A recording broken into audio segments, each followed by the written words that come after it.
My name is Zelma Price, and I'm 67 years old. Last week, my 3 adult children sat in my living room and accused me of being a liar. Not just a liar about small things. They accused me of lying about money, specifically about stealing money that their late father had left for them in his will. "Mom, we know what you did," my oldest daughter Ruthie said, her voice cold.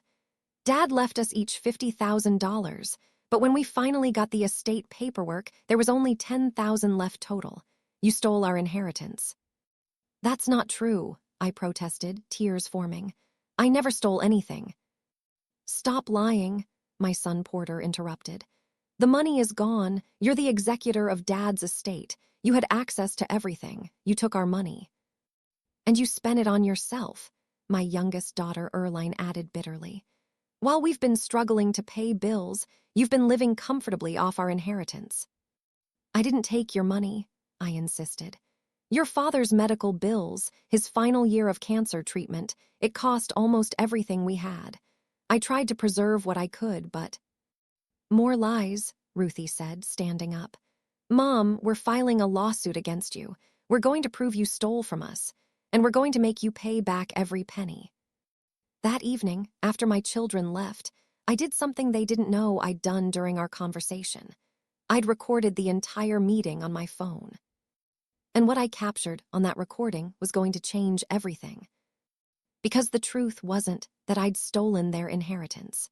The truth was far more complicated, far more painful, and once they heard the recording, my children would realize they'd turned their mother into a liar by refusing to listen to facts they didn't want to hear. But to understand how I ended up being accused of theft by my own children, I need to take you back to the beginning. 2 years ago, my husband Vernon Price was diagnosed with stage 4 pancreatic cancer at age 67. "How long?" Vernon asked the oncologist after hearing the diagnosis. "With aggressive treatment, possibly 12 to 18 months, the doctor said gently. "Without treatment, 3 to 6 months. Vernon and I had been married for 45 years. We'd raised 3 children together, Ruthie, Porter, and Erline. We'd built a modest life through hard work, Vernon as a mechanic, me as a school cafeteria worker.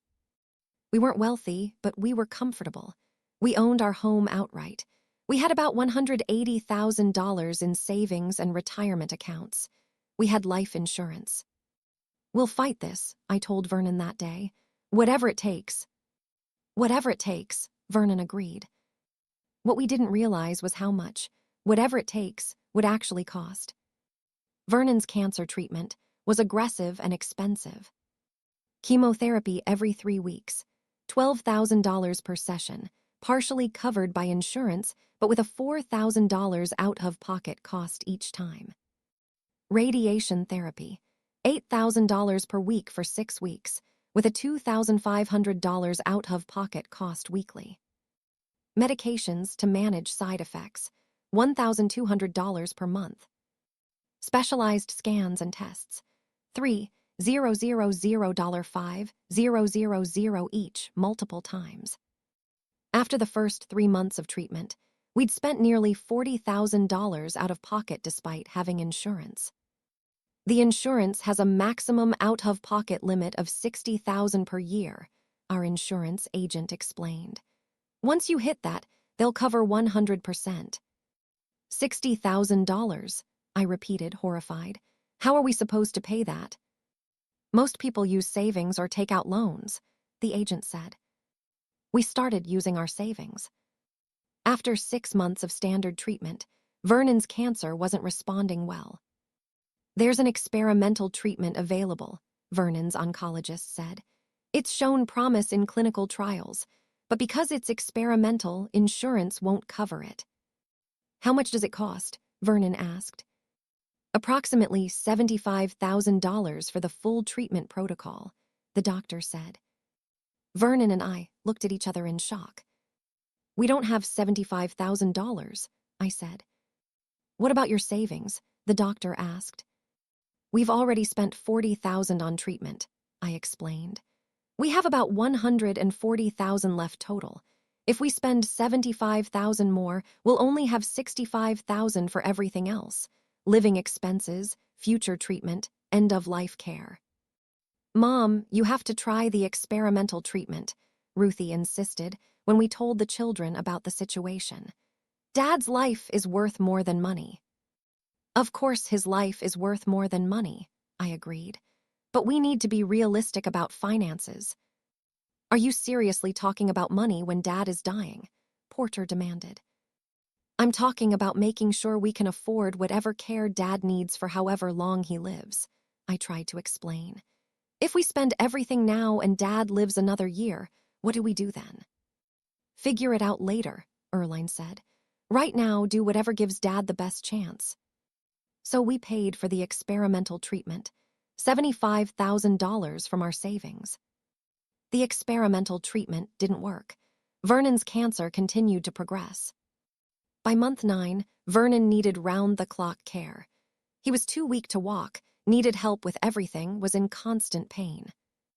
We should hire home health aides, our doctor recommended. Full-time care costs about $8,000 per month, but it will ensure Vernon is comfortable and you have help. $8,000 per month, for potentially months. We hired the help because Vernon needed it. Our savings continued to drain. Month 7, $115,000 remaining in savings, paid for home health care and medications. Month 8, $107,000 remaining. Month 9, $98,000 remaining. Month 10, $89,000 remaining. I watched our life savings disappear while watching my husband die slowly and painfully. Vernon lived 15 months after his diagnosis, 3 months longer than the initial estimate. Those final 3 months were the most expensive and the most heartbreaking. Vernon needed hospitalization twice for complications, $15,000 out of pocket each time, new insurance year, new deductible. He needed stronger pain medications, not fully covered by insurance, $2,000 per month. He needed specialized medical equipment, $5,000. Home health care continued, $8,000 per month. By the time Vernon died, our $180,000 in savings had been reduced to $35,000. But Vernon got the best care possible. He died at home, surrounded by family, with his pain managed with dignity. At least it's over, Ruthie said at the funeral. At least Dad isn't suffering anymore. And at least we'll have some financial security from Dad's life insurance and estate, Porter added. I didn't say anything, because I knew the truth. There wasn't much left. 1 month after Vernon's funeral, I met with our estate lawyer, attorney Opal Turner. Mrs. Price, I've reviewed Vernon's will and estate, Attorney Turner said. Vernon's will specifies that his estate should be divided equally 4 ways, 25% to you, and 25% to each of your 3 children. Yes, that's what we discussed when we made the will 10 years ago, I confirmed. The challenge is that Vernon's estate has been significantly depleted, Attorney Turner continued. At the time the will was made, Vernon's estate was valued at approximately $200,000. Now, after medical expenses, the estate is valued at $45,000.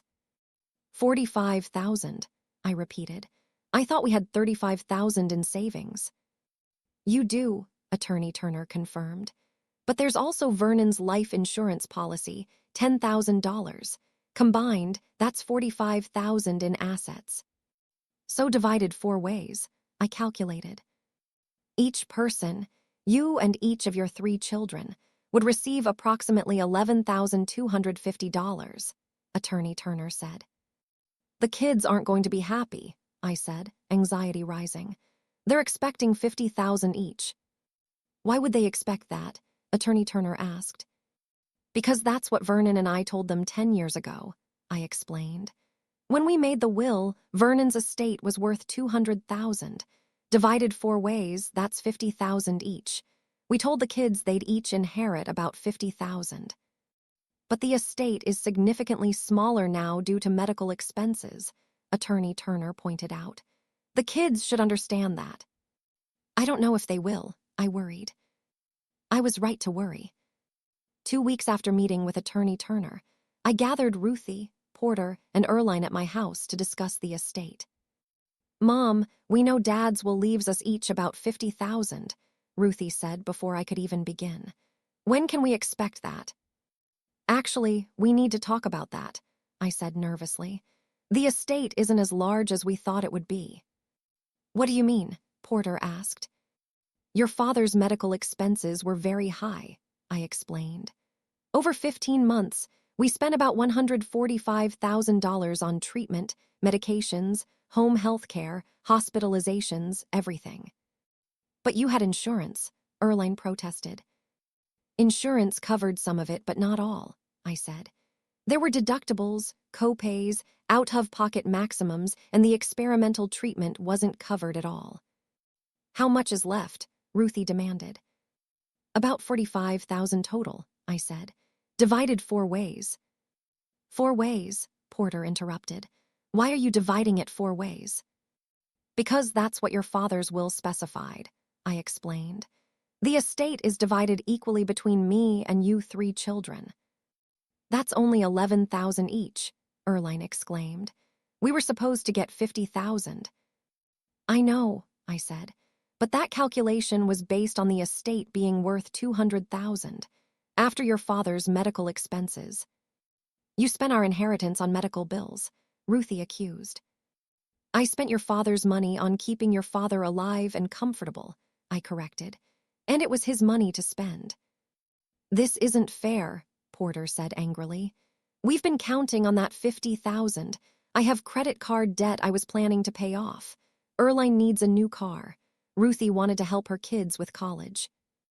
"I understand you're disappointed," I said gently, "but your father needed care." "You should have been more careful with the money," Ruthie accused. "You didn't need to spend that much." "Your father had cancer," I said, hurt and defensive. "What was I supposed to do, deny him treatment?" "You could have shopped around for cheaper care," Porter suggested, "or skipped the experimental treatment that didn't even work." "We didn't know it wouldn't work when we tried it," I said, tears forming. "We were trying to save your father's life." "And now we're paying the price," Erline said bitterly. That conversation ended badly, with all 3 children leaving angry and disappointed. But what I didn't tell them, what I hadn't explained yet, was that the situation was even more complicated than they realized. 3 weeks after that difficult conversation with my children, I received a letter from Attorney Turner that changed everything. "Mrs. Price, after further review of the estate, I've discovered a complication. Vernon's life insurance policy had a clause that specifically designated his children as primary beneficiaries, not you. This means the $10,000 life insurance payout must go directly to the 3 children, not into the general estate." I read the letter 3 times, confused. I called Attorney Turner. "I don't understand. Vernon and I bought that life insurance policy together 30 years ago. I thought I was the beneficiary." "You were listed as beneficiary originally," Attorney Turner explained. "But 7 years ago, Vernon changed the beneficiary designation to list his 3 children as primary beneficiaries and you as a contingent beneficiary. That means the children inherit the life insurance directly, and you only receive it if all 3 children are deceased." "Why would Vernon do that?" I asked, hurt. "According to the paperwork, it was part of estate planning to ensure the children received some inheritance even if the estate was depleted," Attorney Turner said. "Vernon likely made this change to protect the children's inheritance." "So what does this mean for the estate distribution?" I asked. "It means the estate is now only $35,000, just the savings," Attorney Turner explained. "The $10,000 life insurance goes directly to the children to split 3 ways. That's approximately $3,300 each from the life insurance. And the remaining $35,000 savings is split 4 ways," I calculated. "That's $8,750 each." "Correct," Attorney Turner confirmed. "So your children will each receive approximately $12,050 total, $3,300 from life insurance plus $8,750 from the estate. And you'll receive $8,750 from the estate. The kids are going to be even more upset, I said. Perhaps, Attorney Turner said. But this is what Vernon specified in his beneficiary designations and will. This is what he wanted. 1 month later, the official estate distribution paperwork arrived. Each of my 3 children received a check for $12,050. I received a check for $8,750. And immediately, the phone calls started. Mom, we only got $12,000, Ruthie said angrily. You said we'd get $11,000 from the estate division. Where's the rest? There was life insurance money included, I explained. About $3,000 from life insurance, $8,000 from estate. This is ridiculous, Ruthie said. We were promised $50,000. We got $12,000. Where's the other $38,000? Your father's medical expenses. I started to explain again. Stop blaming Dad's medical expenses, Ruthie interrupted. Something doesn't add up. We think you stole our money. What? I gasped. I didn't steal anything. Then where's the money? Ruthie demanded. You were the executor. You had control of everything. The money disappeared on your watch. Either you're incompetent or you're a thief. I'm neither, I protested. Your father's care cost. I don't believe you, Ruthie said coldly. We're going to investigate, and if we find proof you stole from us, we're suing you. She hung up. Porter called next with similar accusations. Then Erline. All 3 of my children thought I'd stolen their inheritance. Last week, Ruthie called and demanded a family meeting. Mom, we need to talk about the money, Ruthie said. All 4 of us, tomorrow at your house. Ruthie, I've explained everything, I started. No, you've made excuses, Ruthie interrupted. Tomorrow, 7 p.m., be ready to tell the truth. The next evening, all 3 of my children arrived at my house with angry expressions and printed documents. Mom, we've been doing research, Porter said, spreading papers across my coffee table. We tracked down Dad's medical bills, insurance statements, everything. According to these documents, Dad's total medical expenses were approximately $115,000 over 15 months, Ruthie said. Not $145,000 like you claimed. Where's the missing $30,000? Erline demanded. There's no missing $30,000, I started. Stop lying, Porter interrupted. The math doesn't work. You said you spent $145,000. The bills show $115,000. That's a $30,000 discrepancy. You took that money. I didn't take anything, I insisted. If there's a discrepancy, it's because you don't have all the bills. We have everything from the insurance company, Ruthie said. Every claim filed. It adds up to $115,000. But insurance didn't cover everything, I tried to explain. So where are the receipts for the other $30,000? Porter challenged. Show us. I don't have all the receipts organized, I admitted. Your father was dying. I wasn't thinking about keeping perfect records. How convenient, Erline said sarcastically. No receipts, no proof, just your word that you spent the money appropriately. Are you calling me a liar? I asked, hurt. Yes, Ruthie said bluntly. We are. Mom, we know what you did. You stole our inheritance. Probably spent it on yourself, new furniture, new clothes, vacations, who knows. I haven't bought any of those things, I protested. I've been living on Social Security and your father's small pension. More lies, Porter said. Mom, we're filing a lawsuit. We're going to subpoena your bank records. We're going to prove you stole from us. I didn't steal anything, I said, tears streaming down my face now. That's when I realized. My children had already decided I was guilty. Nothing I said would convince them otherwise. They turned me into a liar by refusing to believe the truth. But I had something they didn't know about. During this entire conversation, I'd had my phone on the coffee table, recording everything. And that recording was going to prove something very important. Before I continue, kindly subscribe now. Hit that like button and turn on NOTIFICTONS. Drop a comment. Are the children being unfair?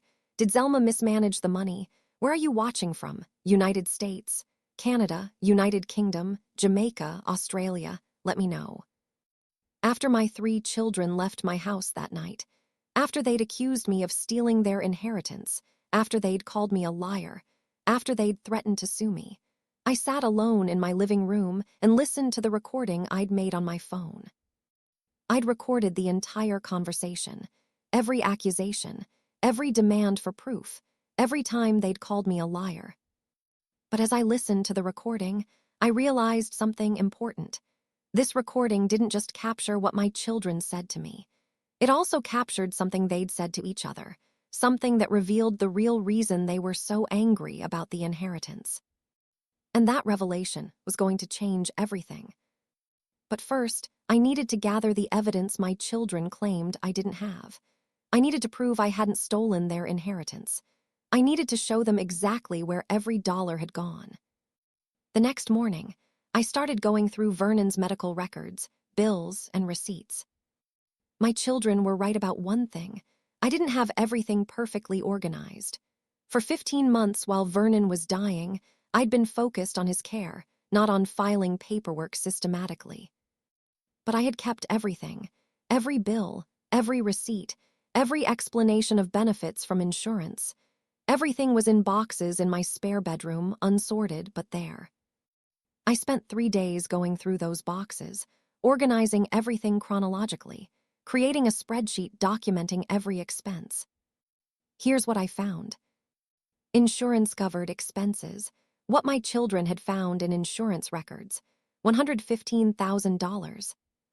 Chemotherapy treatments, radiation therapy, most hospitalizations, standard medications, routine scans and tests, out-of-pocket medical expenses not reflected in insurance claims, $30,000. Experimental treatment, $75,000 total, but insurance records only showed the $45,000 portion that was processed through insurance with zero coverage.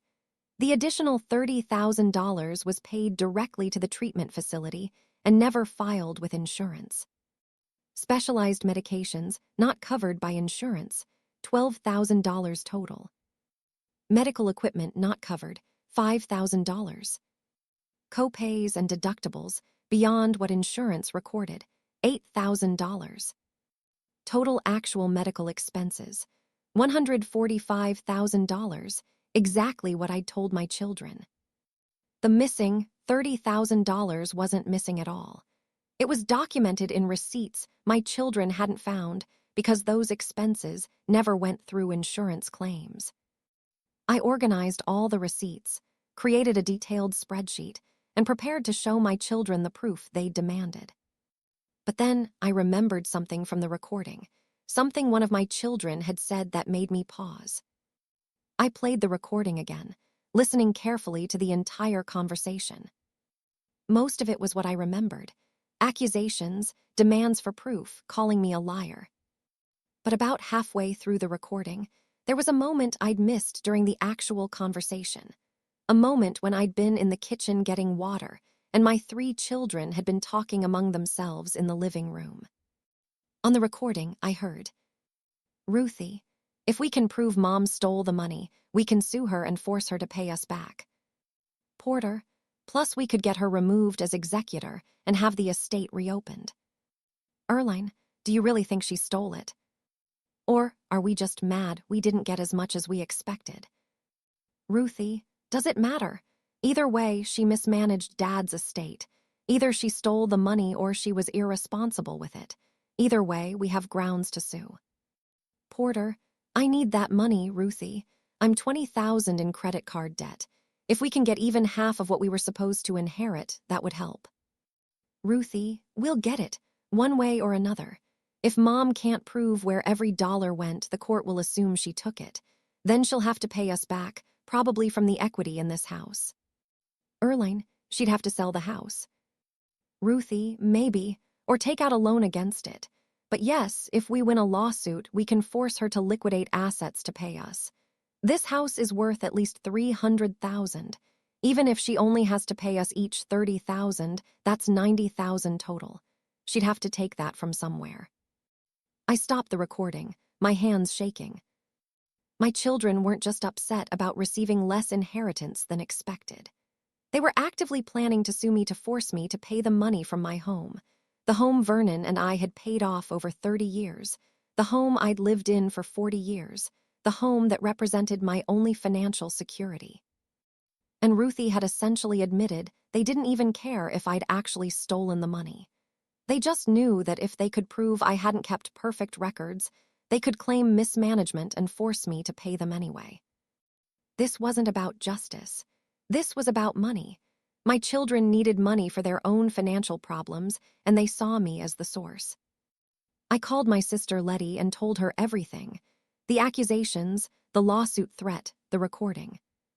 "Zelma, you need a lawyer," Letty said immediately. "If your children are planning to sue you, you need legal protection." "But I didn't do anything wrong," I protested. "I have all the receipts now. I can prove where the money went." "That doesn't matter," Letty said. "Your children have already decided you're guilty. Even if you show them receipts, they'll find some reason to claim they're not sufficient. You need a lawyer to protect yourself." "I can't afford a lawyer," I said. "I'm living on Social Security and Vernon's small pension, barely $2,000 per month total. I have $8,000 from the estate settlement, but that needs to last me a long time." "Zelma, you can't afford not to have a lawyer," Letty insisted. "If your children sue you and win, they could take your house. That's your home, your security. You have to fight this." She was right. I needed help. The next day, I called attorney Minnie Washington, an elder law attorney who specialized in estate disputes. "Mrs. Price, tell me what's happening," Attorney Washington said when I met with her. I explained everything. Vernon's illness, the medical expenses, the depleted estate, my children's accusations, their threat to sue, and the recording I'd made. "Let me see the recording," Attorney Washington said. I played the relevant portion, the part where my children discussed suing me to force me to pay them regardless of whether I'd actually stolen anything. Attorney Washington's expression grew serious. "Mrs. Price, this recording is very important. It shows your children are not acting in good faith. They're not genuinely concerned you stole money. They're using accusations of theft as a strategy to get money they believe they're entitled to." "Can I use this recording to defend myself?" I asked. "Absolutely," Attorney Washington said. "If your children sue you, this recording shows their true motives. It also shows they're aware you might not have done anything wrong but are suing anyway." "What should I do?" I asked. "First, document everything," Attorney Washington advised. "Organize all medical receipts and expenses. Create a detailed accounting showing exactly where every dollar went. I'll review it to ensure it's legally sound. Second, don't communicate with your children except through me from now on," Attorney Washington continued. "If they contact you about the estate or money, tell them to speak with your attorney. Third, be prepared for them to file a lawsuit," Attorney Washington said. "When they do, we'll respond with your documentation and the recording. Based on what I've heard, I believe we can get the case dismissed relatively quickly." "How much will this cost?" I asked nervously. "I charge $200 per hour," Attorney Washington said. "If your children actually file a lawsuit, defending it could cost $3,000 to $5,000 in legal fees. However, if the case is dismissed quickly based on your documentation and the recording, it could be as low as $2,000. $2,000, a quarter of my estate settlement. But Letty was right. I couldn't afford not to defend myself. "Let's do it," I said. Over the next week, Attorney Washington and I organized all the evidence. Medical expense documentation. Complete spreadsheet showing all $145,000 in medical expenses. Receipts for every out-of-pocket expense. Insurance explanations of benefits. Direct payment receipts for experimental treatment. Pharmacy receipts for medications. Home healthcare invoices. Medical equipment purchases. Hospital bills with payment confirmations. Estate documentation. Vernon's will. Life insurance, beneficiary designations. Bank account statements showing balance declining from $180,000 to $35,000 over 15 months. Estate distribution paperwork showing each child received $12,050. The recording. Audio file of the family meeting where children accused me of theft. Transcript of the recording, especially highlighting the portion where children discussed suing me regardless of whether I'd actually stolen anything. This is solid documentation, Attorney Washington said after reviewing everything. Mrs. Price, you didn't just not steal money, you can account for every single dollar. Your children's accusations are completely unfounded. So what happens now? I asked. Now we wait to see if they actually file a lawsuit, Attorney Washington said. In the meantime, I recommend you reach out to your children one final time. Show them this documentation. Give them a chance to drop their accusations before this becomes an expensive legal battle. They won't believe me, I said. They've already decided I'm guilty. Try anyway, Attorney Washington advised. If they refuse to look at evidence, that strengthens our case, but give them the opportunity. That evening, I sent an email to all three of my children. Ruthie, Porter, and Erline. I know you believe I stole your inheritance. I understand you're disappointed you received less money than you expected, but I did not steal anything. I have organized all receipts and documentation showing exactly where every dollar of your father's estate went. The total medical expenses were $145,000, exactly as I stated. I can prove this with receipts, bills, and bank statements. I have hired an attorney, Attorney Minnie Washington, to help me defend myself against your accusations. If you would like to review the evidence before filing a lawsuit, please contact Attorney Washington. Her contact information is below. I love you all. I'm devastated that you think I would steal from you, but I will not allow you to sue me for money I did not take. If you file a lawsuit, I will defend myself vigorously. Please reconsider. This legal battle will cost all of us, financially and emotionally. Love, Mom. I attached Attorney Washington's contact information and pressed send. Within an hour, I received responses from all three children. From Ruthie. Mom, hearing a lawyer just proves you have something to hide. If you were innocent, you wouldn't need legal representation. We're moving forward with our lawsuit. You'll hear from our attorney soon. From Porter. I can't believe you're making this adversarial by hearing a lawyer. All we wanted was for you to be honest about what happened to our money. Now you're treating us like enemies. Fine. See you in court. From Erline. Mom, I'm disappointed. I thought if we just talked, we could figure this out. But you've made it clear you're not willing to admit what you did. I'm supporting Ruthie and Porter in the lawsuit. I hope you can live with yourself knowing you stole from your own children. I read the emails through tears. My children had completely twisted the situation. I was defending myself because they'd accused me of theft and threatened to sue me. But they were interpreting my self-defense as evidence of guilt. There was no reasoning with them. They decided I was guilty, and nothing I said or did would change their minds.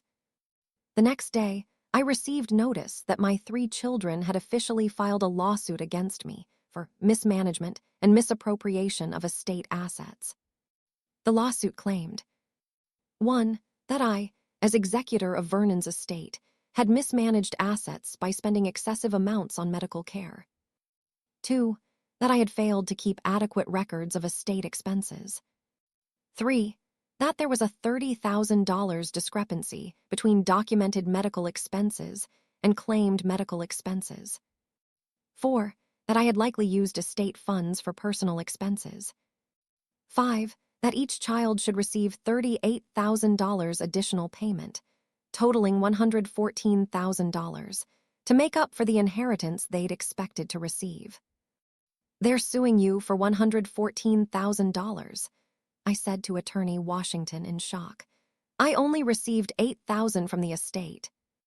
They know you own your home, Attorney Washington said. They're counting on forcing you to sell it or take a loan against it to pay them.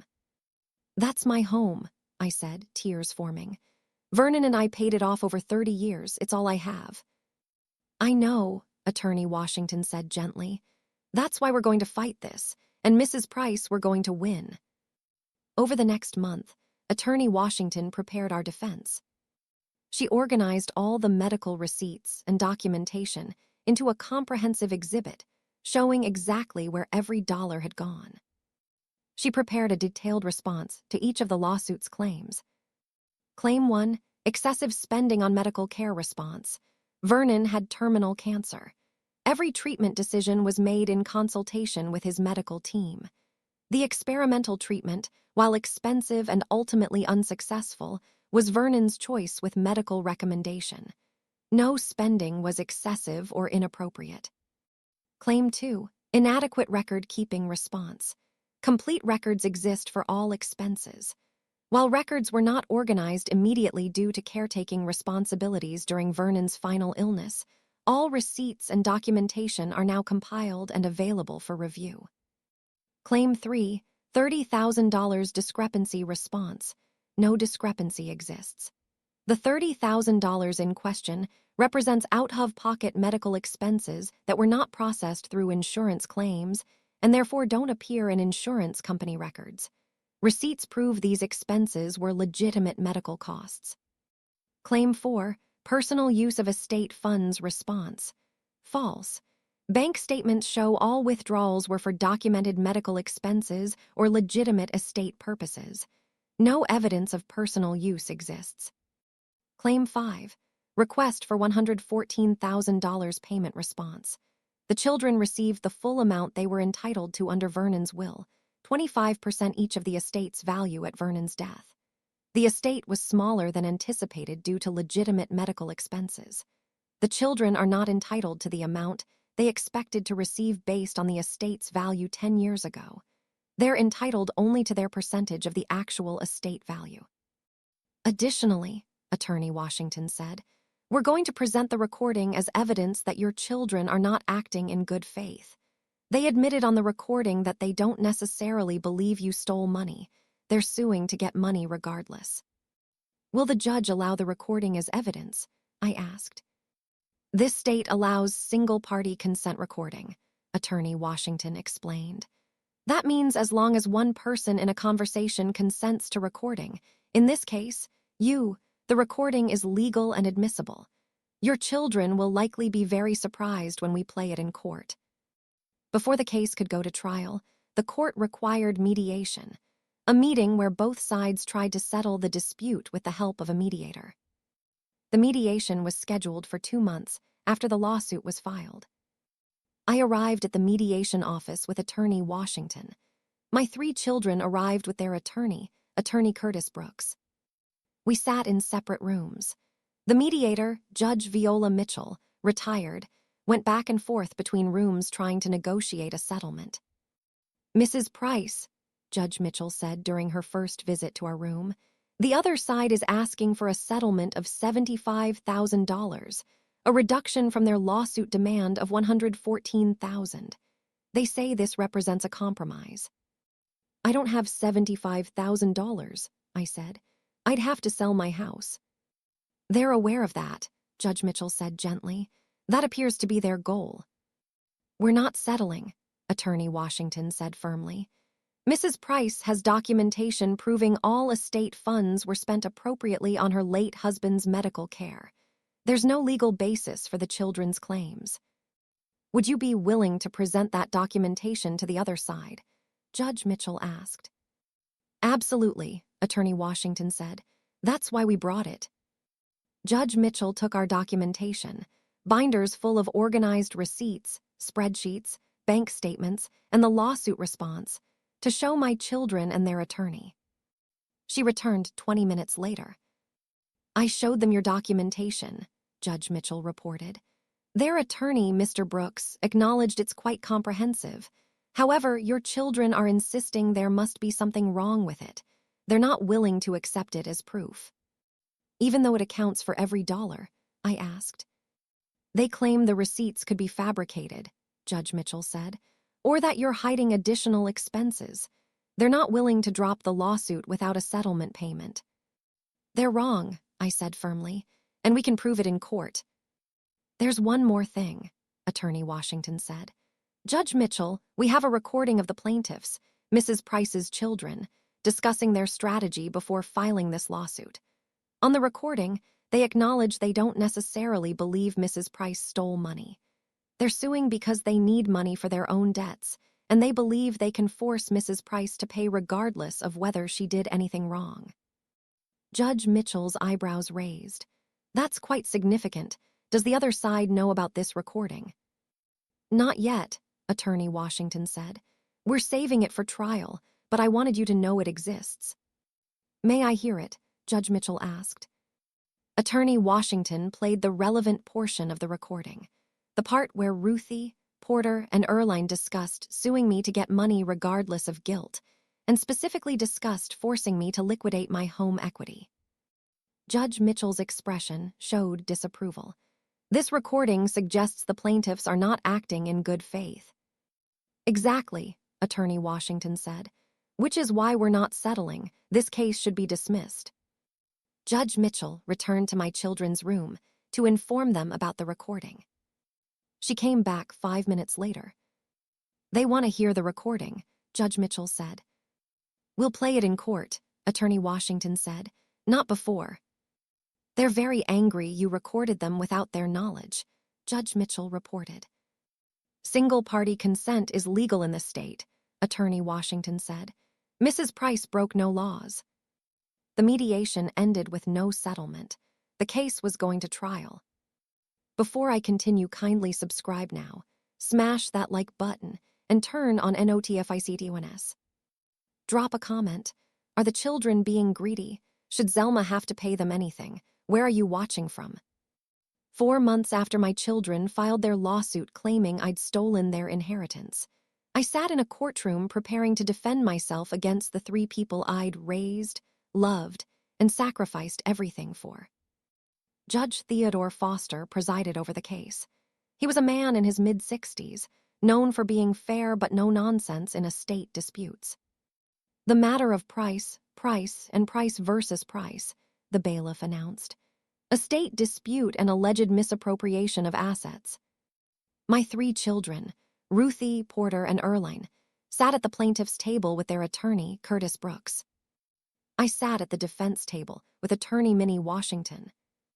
This trial would determine whether I'd have to pay my children $114,000, money I didn't have, which would force me to sell the home Vernon and I had built our life in. This case centers on whether the defendant, Mrs. Zelma Price, properly managed her late husband's estate. Judge Foster began. The plaintiffs claim Mrs. Price misappropriated approximately $30,000 from the estate. Mrs. Price claims all estate funds were spent on legitimate medical expenses for her late husband. We're here to determine the truth. Attorney Brooks, present your case, Judge Foster said. Attorney Curtis Brooks stood and gave his opening statement. Your Honor, this case is about a mother who betrayed her children's trust, Brooks began. Vernon Price worked hard his entire life to build an estate for his family. When he made his will 10 years ago, he promised each of his 3 children they would receive approximately $50,000. The children relied on that promise when making their own financial plans. When Mr. Price became ill with cancer, his wife, the defendant, Mrs. Zelma Price, took control of all finances as executor of his estate, Brooks continued. Over 15 months, Mrs. Price claims to have spent $145,000 on medical care. However, insurance records only document $115,000 in medical expenses. There's a $30,000 discrepancy Mrs. Price cannot adequately explain. Furthermore, Brooks said, by the time Mr. Price died, the estate that should have been worth $200,000 had been reduced to just $45,000. The children, instead of receiving $50,000 each, received only $12,000 each. They lost $38,000 each, a total of $114,000. The plaintiffs are not asking Mrs. Price to restore the entire expected inheritance, Brooks concluded. They're simply asking her to account for and return the $30,000 that disappeared. Your Honor, we believe the evidence will show Mrs. Price either stole this money or was so negligent in her management that she might as well have. Either way, she should be held financially responsible. Brooks sat down, and Judge Foster turned to Attorney Washington. Ms. Washington, your opening statement, Judge Foster said. Attorney Minnie Washington stood confidently. Your Honor, this case is about 3 adult children who are disappointed they didn't inherit as much money as they expected, so they've accused their mother of theft to try to get more, Washington began bluntly. The facts are simple, Washington continued. Vernon Price was diagnosed with terminal cancer. His wife, Mrs. Zelma Price, spent 15 months caring for him while he underwent aggressive treatment. That treatment was expensive, $145,000 over 15 months. Every single dollar is documented with receipts, bills, and bank statements. The so-called missing $30,000 isn't missing at all, Washington said. It represents out-of-pocket medical expenses that weren't processed through insurance claims. Things like experimental treatment paid directly to the facility, medications not covered by insurance, medical equipment, and additional copays. We have receipts for every penny. More importantly, Washington said, her voice hardening, we have evidence that the plaintiffs are not acting in good faith. They don't genuinely believe their mother stole money. They simply need money for their own financial problems, and they're using false accusations to try to force their elderly mother to pay them. How do we know this? Washington asked. Because we have a recording, made legally under single-party consent laws, where the plaintiffs admit they're suing regardless of whether Mrs. Price did anything wrong. On this recording, they explicitly discuss forcing Mrs. Price to sell her home to pay them money she doesn't actually owe. Your Honor, this case should be dismissed, Washington concluded. Mrs. Price is a 70-year-old widow who spent her husband's final months caring for him while he died of cancer. She managed his estate properly. She spent every dollar appropriately on his care, and now her children are trying to take her home because they're disappointed their inheritance wasn't larger. It's unconscionable, and it's not supported by law. Washington sat down. Judge Foster looked intrigued. Attorney Washington, you mentioned a recording. We'll address that later. For now, Attorney Brooks, call your first witness. Brooks called my daughter Ruthie to testify first. Ms. Price, please describe your relationship with your mother, Brooks began. She's my mother, Ruthie said. I'm her oldest child. I'm 43 years old. I have 2 children of my own. When your father became ill, were you involved in his care? Brooks asked. We visited regularly, Ruthie said, but Mom was his primary caretaker. Did your mother discuss your father's medical expenses with you and your siblings? Brooks asked. Not really, Ruthie said. We knew treatment was expensive, but Mom never showed us bills or explained where the money was going. She just kept saying Dad needed care. When did you first learn the estate had been depleted? Brooks asked. When we received our inheritance checks, Ruthie said. We expected $50,000 each. We got $12,000. That's when we started asking questions. And what did your mother tell you when you asked where the money went? Brooks prompted. She said it went to medical expenses, Ruthie said. But when we looked at insurance records, the numbers didn't add up. There was $30,000 unaccounted for. What do you believe happened to that money? Brooks asked. I think Mom took it, Ruthie said, looking at me with hard eyes. I think she saw Dad was dying and decided to use some of the money for herself before he died. Objection, Washington said. Speculation. Sustained, Judge Foster ruled. Ms. Price, stick to facts you have personal knowledge of. Ms. Price, do you have any evidence, any proof, that your mother took money for personal use? Brooks asked. She can't account for $30,000, Ruthie said. That's proof enough for me. Brooks sat down, and Washington stood for cross-examination. Ms. Price, you testified that you visited your father regularly during his illness, Washington began. How often? Once or twice a month, Ruthie admitted. And during those visits, did you see the medical equipment your father needed? Washington asked. Yes, Ruthie said. Did you see the medications he was taking? Washington continued. Yes, Ruthie said. Did you see the home health aides caring for him? Washington asked. Yes, Ruthie said. Did any of those things seem excessive or unnecessary? Washington challenged. No, Ruthie admitted. Dad was very sick, he needed help. Ms. Price, you testified that you expected to inherit $50,000, Washington said. That expectation was based on a conversation with your parents 10 years ago, correct? Yes, Ruthie said. But circumstances changed, didn't they? Washington pressed. Your father got cancer, treatment was expensive, the estate was reduced. You understand that, right? I understand treatment cost money, Ruthie said. I don't understand why it costs so much that there's nothing left. Ms. Price, before filing this lawsuit, did you ever ask your mother to see the medical bills and receipts? Washington asked. Ruthie hesitated. We asked her to explain where the money went. But did you ask to actually see the receipts and bills? Washington repeated. No, Ruthie admitted. We figured if she had them, she would have shown us. So you filed a lawsuit accusing your mother of theft without ever actually asking to review the documentation, Washington said pointedly. She should have offered to show us without being asked, Ruthie defended. Ms. Price, let me ask you directly. Do you have any actual evidence, any proof whatsoever, that your mother used estate money for personal expenses? Washington asked. The money is missing, Ruthie said. That's not what I asked, Washington said firmly. Do you have any evidence of personal spending, credit card statements showing luxury purchases, bank records showing suspicious withdrawals, anything? No, Ruthie admitted quietly. One more question, Washington said. You testified you need money because you expected $50,000 for your children's college expenses. Is that correct? Yes, Ruthie said. But you didn't actually put money aside for college when your father was healthy and the estate was worth $200,000, did you? Washington challenged. You just assumed you'd get $50,000 eventually. I planned on using my inheritance for college, Ruthie said defensively. You planned on using money from your father's death, Washington said bluntly. Money you wouldn't receive until he died.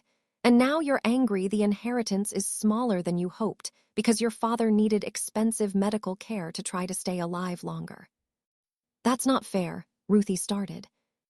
No further questions, Washington said, sitting down. Ruthie left the witness stand looking shaken. Brooks called Porter next, then Erline. Their testimony was similar to Ruthie's. They'd expected $50,000 each. They received only $12,000. They believed I couldn't account for $30,000. They had no actual evidence I'd taken money for personal use. They needed the money for their own financial problems, Porter's credit card debt, Erline's need for a new car. Washington's cross-examination of both was devastating. She got Porter to admit he was $20,000 in credit card debt from overspending and was hoping the inheritance would bail him out. She got Erline to admit she'd bought a car she couldn't afford expecting to use inheritance money to make payments. So both of you made financial decisions assuming you'd receive $50,000 from your father's death, Washington said. And now you're suing your mother because your poor financial planning didn't work out. Neither Porter nor Erline had good answers. Then it was my turn to testify. Washington walked me through everything. Vernon's cancer diagnosis, the decision to pursue aggressive treatment, including experimental therapy, the escalating costs despite insurance, the decision to hire home health aides so Vernon could die at home, the gradual depletion of our savings. Mrs. Price, did you ever use estate money for personal expenses? Washington asked. Never, I said firmly. Every dollar went to Vernon's care or legitimate estate expenses. Do you have documentation proving this? Washington asked. Yes, I said. Receipts, bills, bank statements, everything. Mrs. Price, how do you feel about your children's accusations? Washington asked. I looked at Ruthie, Porter, and Erline sitting at the plaintiff's table. They wouldn't meet my eyes. Heartbroken, I said, tears forming. I spent 15 months watching my husband die. I made every medical decision trying to give him the best care possible. I held his hand when he died, and now my children think I stole from them during that time. It's devastating. Mrs. Price, if you could say anything to your children right now, what would it be? Washington asked. I looked directly at them. I would tell them I'm sorry they didn't inherit as much as they hoped. I'm sorry their father's cancer treatment was so expensive. But I'm not sorry I gave him every possible chance at life. And I won't apologize for something I didn't do. I didn't steal from them. I just loved their father enough to spend everything trying to save him. Brooks's cross-examination tried to make me look incompetent or dishonest, but I held firm. I'd done nothing wrong, and I knew it. After testimony concluded, Washington presented our evidence. Exhibit A, complete medical expense documentation. Spreadsheet showing all $145,000 in expenses. Receipts for every out-of-pocket cost. Bank statements showing withdrawals matching expense records. Insurance explanations of benefits. Exhibit B, estate records. Vernon's will. Life insurance, beneficiary designations. Estate distribution showing children each received $12,050, their correct share. Judge Foster reviewed the exhibits carefully. Attorney Brooks, does this documentation account for the disputed $30,000? Brooks reviewed it with my children, then reluctantly answered. The defendant has provided receipts claiming to account for the $30,000 in question. Are these receipts fake? Judge Foster asked. Do you have evidence they're fabricated? We're skeptical of their authenticity, Brooks said. Skepticism isn't evidence, Judge Foster said. Attorney Washington, I see receipts for experimental treatment, medications, medical equipment, home health care, all legitimate medical expenses. Unless Attorney Brooks has evidence these are fake, they appear to account for the estate spending. Your Honor, we believe the receipts are genuine, Washington said. We're prepared to have them authenticated if necessary. That won't be needed, Judge Foster said. They appear legitimate on their face. Attorney Brooks, do you have any evidence at all, suggesting Mrs. Price used estate funds for personal expenses? Your Honor, the burden of proof should be on Mrs. Price to show, Brooks started. No, Judge Foster interrupted. The burden of proof is on the plaintiffs. They're claiming Mrs. Price misappropriated funds. They need to prove it.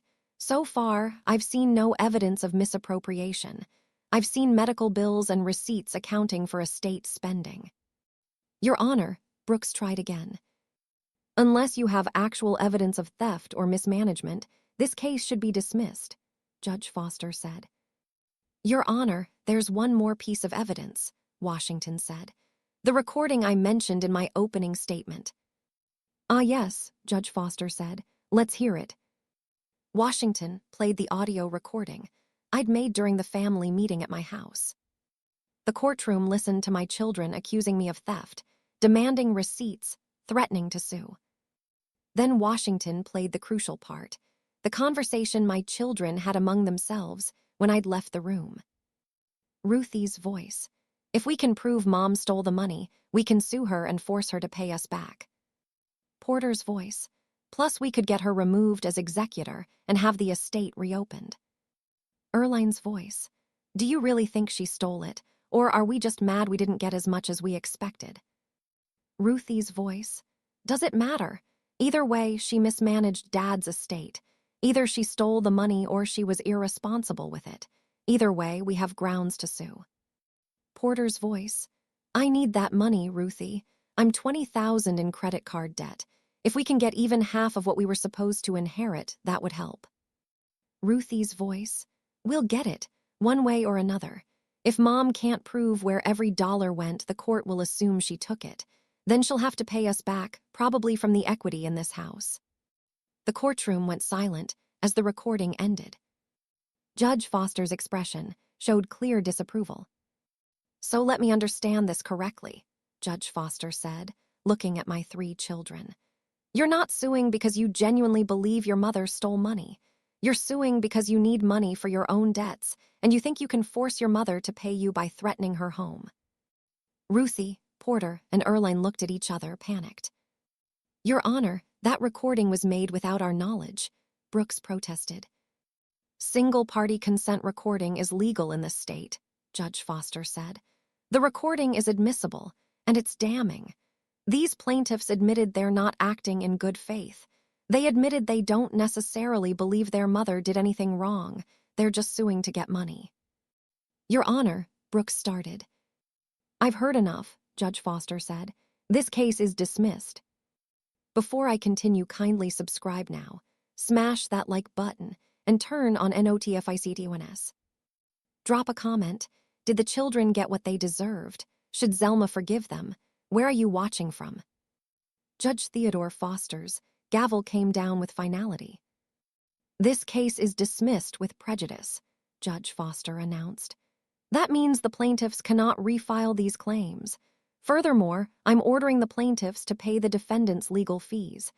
Mrs. Price should not have to bear the cost of defending herself against baseless accusations made in bad faith. Your Honor, that's not fair. Ruthie started to protest. Ms. Price, you and your siblings sued your elderly mother, accusing her of theft with no evidence, Judge Foster said sternly. You admitted on a recording that you didn't even believe she'd stolen money. You just wanted to force her to pay you. You wasted this court's time and your mother's resources. Paying her legal fees is more than fair. It's the minimum consequence for your actions. He turned to me. Mrs. Price, I'm sorry you had to endure this. You spent 15 months caring for your dying husband, then spent months defending yourself against false accusations from your own children. You deserve better. Thank you, Your Honor, I said, tears streaming down my face, tears of relief, vindication, and heartbreak. As we left the courtroom, my 3 children wouldn't look at me. They gathered with Attorney Brooks in the hallway, speaking in hushed, angry tones. Attorney Minnie Washington guided me past them to the elevator. You won, Mrs. Price, Washington said. Completely. The case is dismissed. Your children have to pay your legal fees. That's approximately $3,000 they'll split 3 ways. And most importantly, you keep your home. I won legally, I said, but I lost my children. 2 weeks after the trial, I received 3 checks. From Ruthie, $1,000. From Porter, $1,000. From Erline, $1,000. Total, $3,000 to cover my legal fees. Each check came with a note. Ruthie's note. Mom, I hope you're satisfied. You humiliated us in court, and now we have to pay your legal bills. Dad would be ashamed of what you did, dragging his children through court to protect money you should have managed better. Don't expect to hear from me or see your grandchildren anytime soon. Porter's note. Thanks for making me pay $1,000 I don't have. I'm already in debt, and now I'm deeper because you couldn't just admit you mishandled Dad's estate. You won in court, but you lost your family. Erline's note. Mom, I don't understand why you couldn't just work something out with us instead of going to court. Now we're all worse off financially and emotionally. I need some space from you right now. I read each note through tears. My children still didn't understand, or didn't want to understand, that they'd been wrong.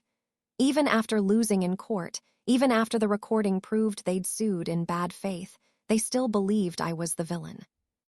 They turned me into a liar in their minds, and no amount of evidence would change that perception. 1 month after the trial, I tried to reach out to my children. I called Ruthie first. What do you want, Mom? Ruthie answered coldly. I want to talk, I said. I want to fix our relationship. There's nothing to fix, Ruthie said. You chose money over family. You took us to court instead of just giving us what we deserved. You made your choice. Ruthie, I didn't take you to court. You sued me, I reminded her. I was defending myself. You could have settled, Ruthie accused. You could have paid us something to avoid court. I couldn't pay you money I didn't take, I said. And I shouldn't have to pay you to drop false accusations. It's always about being right with you, isn't it? Ruthie said. You had to prove us wrong in court. You had to humiliate us with that recording. The recording proved I was telling the truth, I said. It proved you weren't suing in good faith. It proved you recorded a private family conversation and used it against us, Ruthie countered. That's a betrayal, Mom. You betrayed your own children. You accused me of theft, I said, hurt. You threatened to take my home. How is defending myself a betrayal? I can't do this, Ruthie said. Don't call me again, Mom. I need space. Maybe in a few years when I'm less angry we can talk, but not now. She hung up. I called Porter next. He didn't answer. He sent a text. Mom, I'm not ready to talk. You cost me $1,000 I didn't have. I'm working extra shifts to pay off that debt plus my credit card debt. I feel like you care more about being right than about your family. Please give me space. I called Erline last. She answered but was distant. Mom, I just don't understand why you fought so hard, Erline said. If you just paid us something, anything, we could have avoided all this. But I didn't owe you anything, I said. Every dollar of your father's estate was spent on his care or distributed according to his will. There was nothing to pay. You could have given us something from your own money, Erline suggested, to keep the peace. I barely have any money, I said. I'm living on $2,000 per month Social Security and pension. The $8,000 from the estate settlement is my only savings. Why should I give you my savings when I did nothing wrong? Because we're your children, Erline said, and we needed help. I would have helped you if you'd asked, I said. But you didn't ask. You accused me of theft and sued me. We wouldn't have sued if you'd just been honest about the money, Erline said. I was honest, I protested. I told you exactly where the money went. You didn't believe me. I don't want to argue, Mom, Erline said tiredly. I need time. We all need time. 3 months after the trial, something unexpected happened. I received a phone call from attorney Minnie Washington. Mrs. Price, I have surprising news, Washington said. Ruthie Price, your daughter, has filed for bankruptcy. What? I said, shocked. She filed for Chapter 7 bankruptcy, Washington explained. According to the public filings, she has over $80,000 in debt, credit cards, personal loans, and underwater mortgage. The bankruptcy will discharge most of it. I had no idea things were that bad for her, I said. There's more, Washington continued. In the bankruptcy filings, Ruthie listed the expected inheritance from your late husband as an asset she anticipated receiving that would have prevented her financial collapse. She's essentially blaming you for her bankruptcy. But she did receive inheritance, I protested. She got $12,000 from the estate, which she spent immediately on debts, Washington said. But in her mind, if she'd received the $50,000 she expected, she wouldn't be bankrupt now. So she's blaming you. That's not fair, I said. Her financial problems aren't my fault. Legally, no, Washington agreed. But emotionally, Ruthie has connected her bankruptcy to the inheritance disappointment. This might explain why she's so angry. The next week, I learned Porter had been evicted from his apartment for non-payment of rent. He moved in with a friend, but had to give up custody of his teenage son temporarily because he had no stable housing. Erline's car, the one she'd bought expecting inheritance money to make payments, was repossessed. All 3 of my children were in financial crisis, and in their minds, it was my fault. 6 months after the trial, I received an unexpected visit.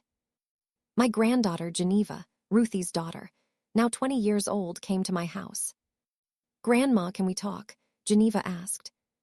Of course, sweetheart, I said, surprised and happy to see her. Geneva sat on my couch and looked uncomfortable. Grandma, Mom told me not to see you. She said you stole money from our family and humiliated her in court. My heart sank. Is that what you believe? I didn't know what to believe, Geneva admitted. But Grandma, I'm in college now. I'm taking business classes.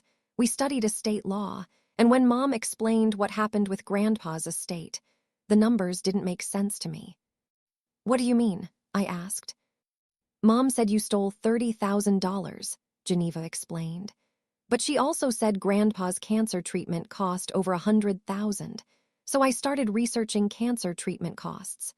Grandma, I found out pancreatic cancer treatment can easily cost $200,000 or more. You actually spent less than average. I tried to be careful with money while still giving your grandfather the best care, I said. And the experimental treatment Mom complains about? Geneva continued. I researched that too. It cost $75,000 and it had a 20% success rate. That's not nothing. You were trying to save Grandpa's life. We were, I confirmed. Grandma, I don't think you did anything wrong, Geneva said. I think Mom and Uncle Porter and Aunt Erline are just disappointed and looking for someone to blame.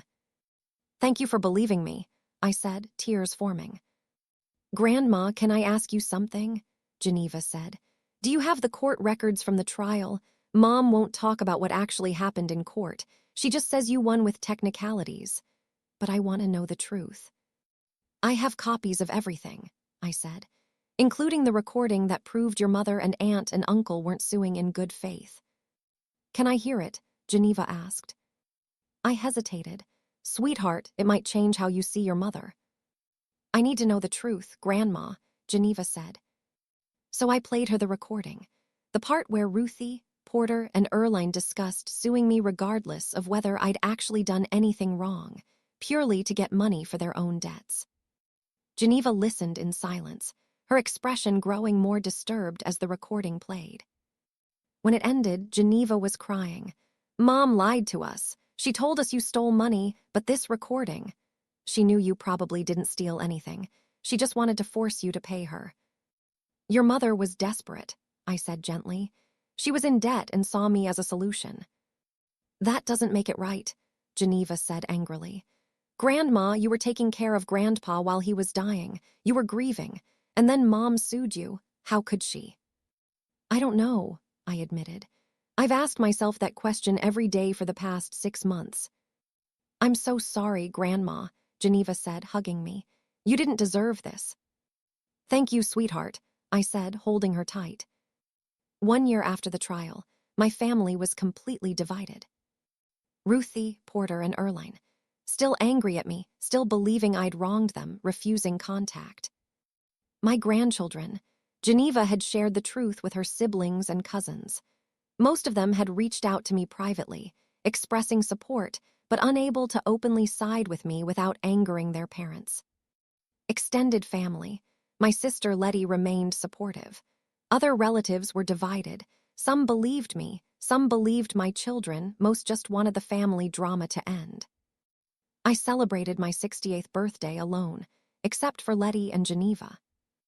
I'm sorry your children aren't here, Letty said sadly. I'm sorry too, I said, but I can't change what happened. I did nothing wrong. I won't apologize for defending myself. You shouldn't have to, Letty agreed. Grandma, do you think Mom will ever come around? Geneva asked. I don't know, I admitted. Maybe someday, or maybe this is permanent. I hope not, but I can't control what your mother believes or how she responds. On the 1-year anniversary of the trial, I wrote a letter to each of my children. I didn't mail them immediately. I kept them, waiting for the right time. But I wanted them to know how I felt. Dear Ruthie, Porter, and Erline, a year ago today, a judge dismissed your lawsuit against me and found that your accusations were baseless. I won that legal battle, but I lost something far more valuable. I lost my relationship with my children. I want you to understand something. I never stole from you. Every dollar of your father's estate was spent on his care or distributed according to his will. The recording you're so angry about, it proved I was telling the truth. It proved you sued me not because you believed I'd done something wrong, but because you needed money and thought you could force me to pay you. You turned me into a liar in your own minds. You decided I was guilty and refused to look at evidence proving otherwise.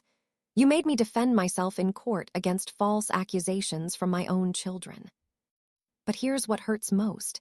Even after losing the lawsuit, even after the recording proved your bad faith, even after seeing documentation accounting for every dollar, you still won't admit you were wrong. You're still angry at me for defending myself. You still blame me for your financial problems. I spent 15 months watching your father die. I made every treatment decision trying to give him more time, better quality of life, less pain. I held his hand when he took his last breath. And during those 15 months, not once did I think about money or inheritance. I just thought about keeping the man I'd loved for 45 years alive and comfortable for as long as possible. Your father's illness cost more than we expected. Treatment is expensive. End-of-life care is expensive. That's reality. I'm sorry you didn't inherit as much as you hoped, but I'm not sorry I spent everything trying to save him. I love you, I always will, but I won't apologize for something I didn't do, and I won't pay you money I don't owe just to keep the peace. If someday you can acknowledge you were wrong, not just about the money, but about how you treated me during the worst period of my life, I'll be here. If you can apologize for accusing me of theft, for suing me, for trying to take my home, for refusing to believe the truth, I'll forgive you. But until then, I have to accept that my children have chosen to believe a lie rather than admit they were wrong. And I have to live with that heartbreak. I miss you. I miss my grandchildren. I miss our family. But I won't sacrifice my truth to restore a relationship built on false accusations. Love always. Mom. I folded the letters and put them in envelopes. I addressed them but didn't mail them yet. Maybe someday I would, or maybe I'd just keep them as a record of how I felt. I'm 68 years old now. 1 year after my children accused me of stealing their inheritance and sued me to take my home. I won that lawsuit. Judge Foster dismissed the case, found my children acted in bad faith, and ordered them to pay my legal fees. But winning the lawsuit didn't repair my family. If anything, it made the division worse. My children turned me into a liar by deciding I was guilty and refusing to believe evidence proving my innocence. They convinced themselves I'd stolen $30,000 because admitting I hadn't meant accepting responsibility for their own financial problems. They sued me not because they genuinely believed I'd done something wrong, but because they were desperate for money and thought they could force me to pay them. And when I defended myself, when I presented receipts accounting for every dollar, when I played the recording proving they'd acted in bad faith, they became even angrier. Because I'd proven them wrong publicly. Because they'd lost and had to pay my legal fees. Because they couldn't maintain the fiction that I was the villain anymore. So they chose to maintain the fiction anyway. They chose to stay angry rather than admit they'd been wrong. They chose to cut me out of their lives rather than apologize for false accusations and a baseless lawsuit.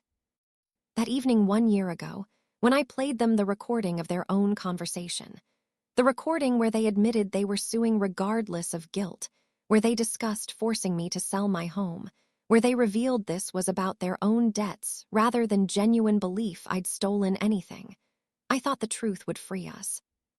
I thought hearing their own words would make them realize how wrong they'd been. I thought the recording would end the conflict by proving my innocence beyond doubt. Instead, it destroyed what was left of our relationship. Because the recording didn't just prove I was innocent, it proved they were guilty of false accusations, bad faith, and attempting to exploit their elderly mother. My children turned me into a liar in their minds to justify their greed and disappointment. I played them the recording to prove I'd been telling the truth all along. And the truth shattered our family. 1 year later, I live alone in the house Vernon, and I paid off over 30 years. The house my children tried to take from me. I have my memories of 45 years of marriage. I have $8,750 from the estate settlement, plus the $3,000 my children were ordered to pay in legal fees. I have my sister Letty and my granddaughter Geneva. But I don't have my children, and I don't know if I ever will again. People ask me if I regret fighting the lawsuit, if I regret playing the recording, if I regret not just paying my children something to keep the peace. I don't regret any of it. I did nothing wrong. I won't apologize or pay for crimes I didn't commit just to restore relationships with people who falsely accused me. But I'm heartbroken because I raised those 3 children. I loved them. I sacrificed for them. And when I needed them to believe me, to trust me, to give me the benefit of doubt, they chose to believe I was a thief instead. My children turned me into a liar by refusing to accept the truth. That evening, I played them the recording that proved I'd been telling the truth all along. And the truth cost me my children. But it saved my home, my dignity, and my integrity. 1 year later, I'm still here, still standing, still honest. Still heartbroken, but still here. And maybe someday, my children will be ready to hear the truth they refuse to believe. Maybe someday they'll apologize for false accusations and a baseless lawsuit. Maybe someday they'll realize the money they thought I stole was actually spent keeping their father alive and comfortable during his final months. Maybe someday, but not today. Today, I'm a 68-year-old widow who defended herself against her own children and won legally, but lost her family. Today, I'm a mother who was turned into a liar by children who refused to believe the truth. Today, I'm a survivor who played them the recording that saved her home, but cost her her children. And I have to live with that. My children turned me into a liar. That evening, I played them the recording. And everything changed. 1 year after the trial, ZLMA's family is de-estiroide. Judge dismissed case, ordered kids to pay $3K legal fees. Each child sent $1K with angry notes. Ruthie, Dad would be ashamed of you. Don't expect to see your grandchildren. Porter, thanks for making me pay $1K I don't have. Erline, you chose money over family. Zelma tried to reconcile, called all 3 kids. Ruthie, you betrayed us with that recording. Don't call again. Porter sent text. You cost me $1K I didn't have. Give me space. Erline, you should have paid us something to keep the peace. 3 months later, Ruthie filed bankruptcy, $80K debt, blamed Zelma for her financial collapse. Porter EVICTED from apartment, temporarily lost custody of teenage son. Erline's car REPOSSESSED. All 3 in financial crisis, still blaming Zelma.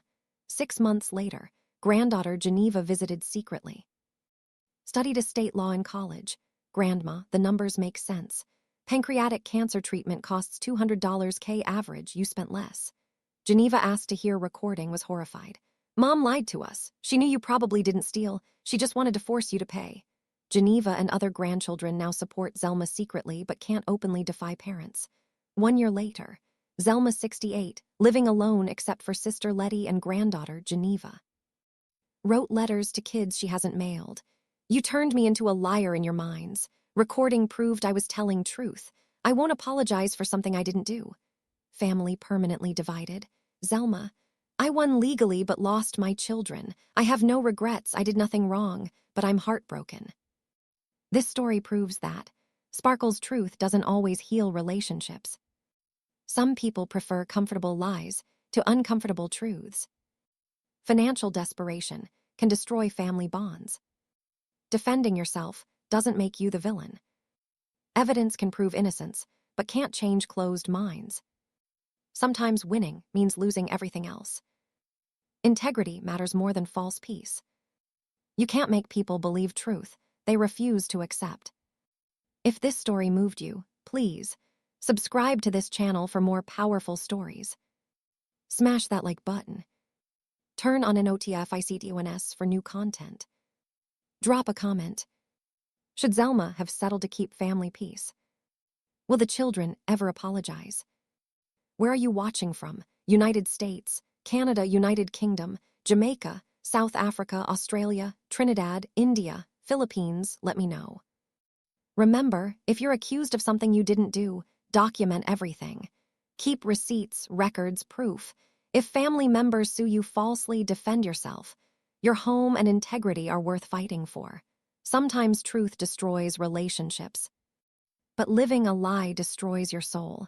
Don't apologize for things you didn't do just to keep peace. Real family believes you and supports you. If they won't, protect yourself. Zelma's children accused her of stealing $30K from their inheritance. She spent it all on their father's cancer care.